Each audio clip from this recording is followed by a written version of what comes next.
En République démocratique du Congo, seuls 9 à 15% de la population ont un accès intermittent à l'électricité en dépit des vastes ressources énergétiques que regorge le pays, soit un potentiel de 100 000 mégawatts.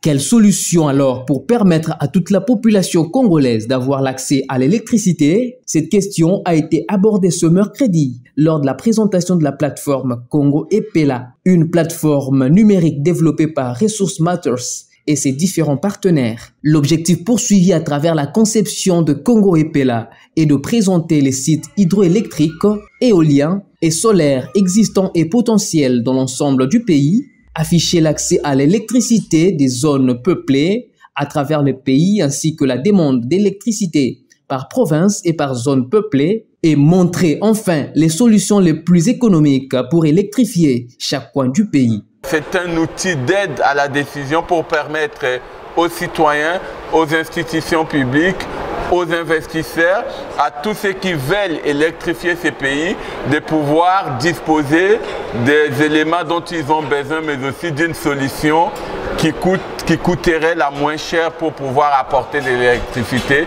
dans n'importe quel coin du pays. 3 choses sont essentielles. La première chose, c'est que le gouvernement doit avoir une vision, une vraie politique, une réelle planification dans l'électrification du pays, ce qui manque. La deuxième chose, c'est moyens.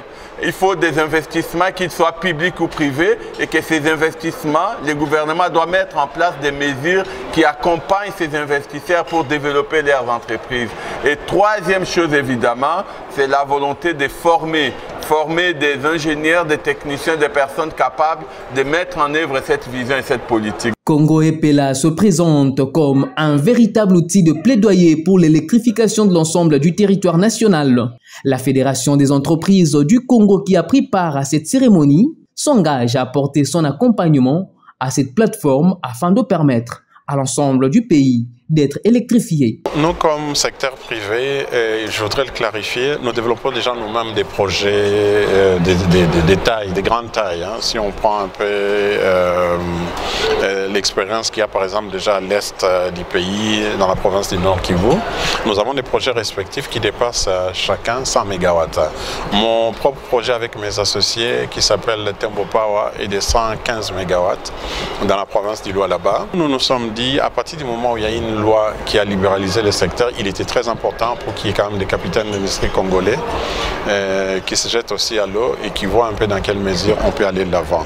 Mais alors, on a relevé quelques questions, il y a des grandes difficultés. Au niveau de la Fédération des entreprises du Congo, l'une des grandes contributions qu'on peut faire, c'est voir un peu comment est-ce qu'on peut avoir une fiscalité, une parafiscalité qui soit les plus incitative à l'investissement. La Société nationale d'électricité qui a également pris part à ces assises a noté à ce jour qu'il y a une amélioration significative de la desserte en électricité grâce à la libéralisation du secteur. Aujourd'hui, nous devons tous savoir que le premier opérateur d'électricité de la province de Nord Kivu, c'est Virunga.